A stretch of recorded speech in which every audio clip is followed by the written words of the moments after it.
सर्वोच्च न्यायालयानं state Bank of इंडियानं भारतीय निवडणूक आयोगाला इलेक्टोरल बॉन्ड्सबद्दलचा तपशील देण्यासाठी 6 मार्चपर्यंतची मुदत दिली होती। त्यानंतर आयोगानं 13 मार्चपर्यंत हा तपशील वेबसाईटवर जाहीर करायचा होता।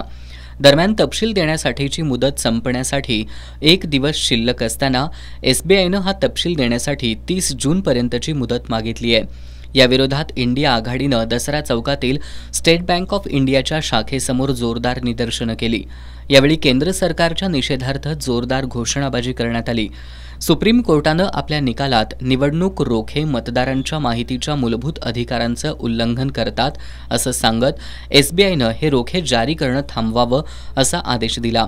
त्याचबरोबर 12 एप्रिल 2019च्या अंतरिम आदेशाच्या तारखेपासून ते 15 फेब्रुवारी 2024च्या निकालाच्या तारखेपर्यंत देणगीदारांची माहिती सार्वजनिक करण्याचे निर्देश दिलेत।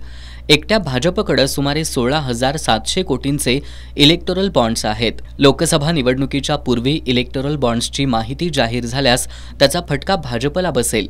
या भीतीमुळेच स्टेट बँक ऑफ इंडियानं माहिती जाहीर करण्यासाठी 30 जूनपर्यंत वेळ मागितला असल्याचा आरोप यावेळी करण्यात आला।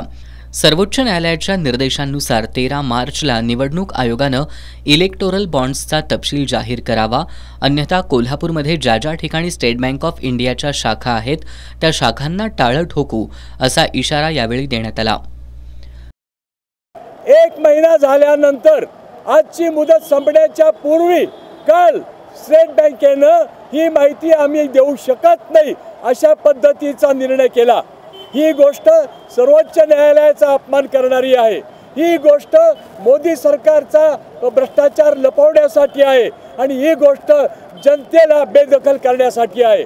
आणि म्हणून ही सगळी मोदी सरकारला, या भाजपला, या सगळ्या भांडवलदारांच्याकडून किती पैसा दिलेला आहे ही माहिती स्टेट बँकेनं जनतेला सांगायला पाहिजे। ती सांगत नाही म्हणून आम्ही आज इथे निदर्शनं केलेली आहेत। आज त्यांनी माहिती द्यावी। ती माहिती जर दिली नाही तर 13 तारखेला निवडणूक आयोगानं ही माहिती जाहीर करायची आहे।